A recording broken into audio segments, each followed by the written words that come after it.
Check करना पड़ेगा कि ये ब्लॉक मूव कर भी रहा है या नहीं कर रहा है। ठीक है, तो ये कैसे पता लगेगा कि भाई ये ब्लॉक मूव कर रहा है या नहीं कर रहा है। ठीक है, तो इसमें जो एफ अप्लाइड है, एफ अप्लाइड जो है वो हो जाएगी T-T1, क्योंकि हम अज्यूम कर रहे हैं कि अगर ये मूव करेगा तो इधर मूव करेगा, क्योंकि इधर 30 kg है, यहाँ पर 10 kg है। ये थोड़ा सा क्लियर लिख देते हैं। ठीक है, तो हम मान रहे कि ये इधर को मूव करेगा, लेकिन हमें चेक करना है कि ये मूव करेगा भी या नहीं करेगा। तो जो एफ अप्लाइड है वो T-T1 है, और जो फ्रिक्शन लिमिटिंग है यानी कि जो मैक्सिमम वैल्यू है वो हो जाएगा म्यू इंटू एन। और फ्रिक्शन यहाँ पर लग रहा है, नॉर्मल रिएक्शन इधर है और ये 5G, यानी कि वेट नीचे लग रहा है। तो एन जो है वो 5G के बराबर होगा, यानी कि 50 न्यूटन। जी की वैल्यू हम 10 ले रहे हैं, है ना।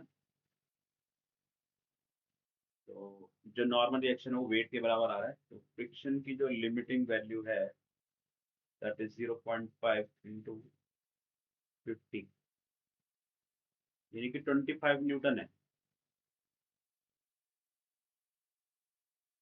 अच्छा, अभी जो T-T1 है ये कैसे निकालेंगे? एक्सेलरेशन तो हमें पता नहीं है, तो हम कैसे निकालेंगे? तो देखो, हम यही तो पता लगाना चाह रहे हैं कि भाई एक्सेलरेशन है या नहीं है। अगर एक्सेलरेशन नहीं होगी, ठीक है, तो ये जो पूरा सिस्टम है ये रेस्ट पे होगा। सिस्टम रेस्ट पे होगा तो उस केस में टी जो है वो 30 न्यूटन के बराबर है, 300 न्यूटन के बराबर आएगा, क्योंकि इसका वेट लग रहा होगा 30G और इसका वेट लग रहा होगा 10G। ये T1 लग रहा होगा इधर, और इधर लग रहा होगा टी। अगर 5 kg के रिस्पेक्ट में देखें तो इधर टी लग रहा होगा और T1 ऐसे लग रहा होगा। ठीक है, तो देखो अगर एक्सेलरेशन नहीं है तो उस केस में ये पूरा सिस्टम रेस्ट पे होगा। पूरा सिस्टम रेस्ट पे होगा तो टी जो है वो 30G के बराबर होगा, T1 जो है वो 10G के बराबर होगा, है ना। T1 जो है वो 10G के बराबर होगा, यानी कि 100 न्यूटन, है ना। और ये 300 न्यूटन,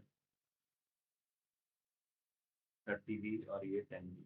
300 माइनस 200 न्यूटन आ गया। एफ अप्लाइड जो है वो 200 न्यूटन आ रहा है, which is far greater than this limiting friction, right, है ना। तो इसका मतलब है दिस ब्लॉक विल मूव, ये block is having acceleration.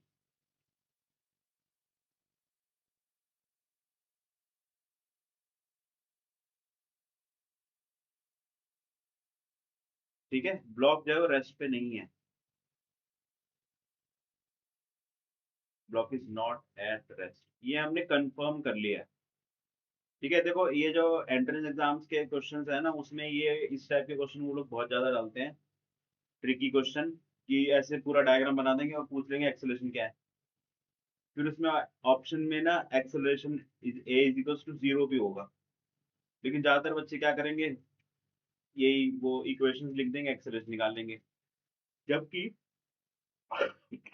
Sorry, जबकि ऐसा भी हो सकता है कि वो जो ब्लॉक है वो मूव ही ना कर रहा हो, क्योंकि जो अप्लाइड फोर्स है वो अगर लिमिटिंग फ्रिक्शन से कम हुई तो ब्लॉक मूव ही नहीं करेगा, तो उस केस में एक्सेलरेशन 0 हो जाएगी, है ना। तो ऐसा भी केस हो सकता है। So it is compulsory to check, it is compulsory to check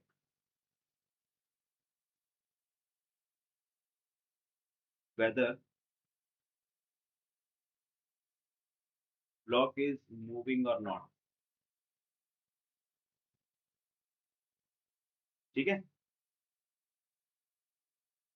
जब आपने चेक कर लिया है, जब आपको पता लगे अच्छा ठीक है मूव कर रहा है, फिर उसके बाद नॉर्मल आप जैसे निकालते हैं वैसे निकाल। ठीक है, अब मैं इक्वेशंस लिख रहा हूँ, है ना। जैसे ये 30 kg है, इसकी एक्सेलरेशन इधर होगी, इसकी एक्सेलरेशन इधर होगी, इसकी तो हमने बनाई दी है।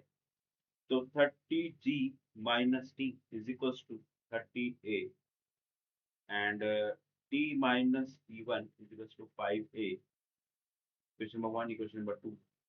और ये हो जाएगा T1 - 10G is equal to 10A। ठीक है, तो जो ये पूरी इक्वेशन है ना, पूरी की पूरी इक्वेशन तीनों, अगर आप इसको डायरेक्टली ऐड कर दोगे तो देखो टी इधर से कट रहा है, T1 इधर से कट रहा है।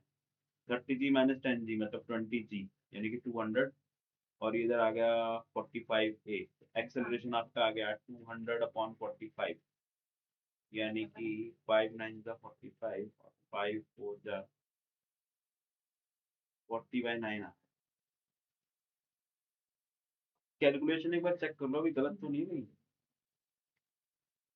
क्योंकि आंसर किसी का भी मैच नहीं। सर 5A वाली इक्वेशन में आपने फ्रिक्शन नहीं लिया है। ओह yes, यही तो गलती कर दी, मुझे लग रहा था हमने गलती कर दी है। Right right right. देखा, मुझे आप लोगों के ऊपर अपने से ज्यादा विश्वास है कि आप लोगों का आंसर ठीक होगा। मुझे अपने स्टूडेंट्स पे मेरे से ज्यादा विश्वास है। चलिए गुड। तो इसमें अपने माइनस फ्रिक्शन भी करना पड़ेगा, है ना। और and this equals to 5a। तो इसको जब आप सब कुछ सॉल्व करोगे, ठीक है, तो थोड़ा सा लेफ्ट साइड चेंज करना पड़ेगा हमें। तो जो टी है वो तो सारे कैंसिल आउट हो गए। और ये 200 माइनस फ्रिक्शन फोर्स, फ्रिक्शन कितना है आपका 25 न्यूटन, है ना। ये लिमिटिंग फ्रिक्शन लग रहा है। अब आपको अगर सर लिमिटिंग नहीं लग रहा, स्लाइडिंग लग रहा है, तो क्योंकि क्वेश्चन में एक ही म्यू दिया हुआ है, तो लिमिटिंग और स्लाइडिंग दोनों आप इसी को ही मानोगे, है ना।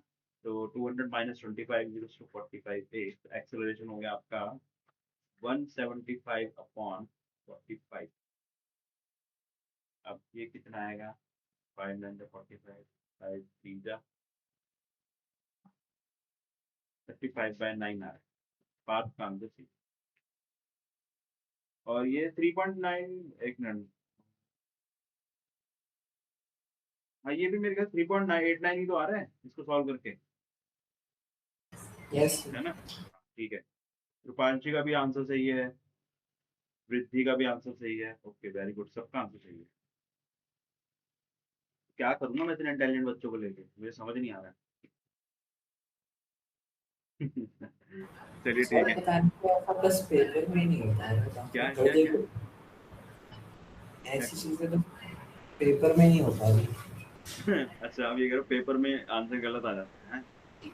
पता नहीं क्यों। ये भी मैं एक दिन एक्सप्लेन करूंगा, पूरा एक मोटिवेशन सेशन रखूंगा, मैं आपको बताऊंगा कि आपसे एग्जाम में क्यों गलती होती है ना। करेंगे उसको, लेकिन आज की क्लास हम यही खत्म करेंगे। और आज ना थोड़ा सा क्लास लेट स्टार्ट हुई थी, तो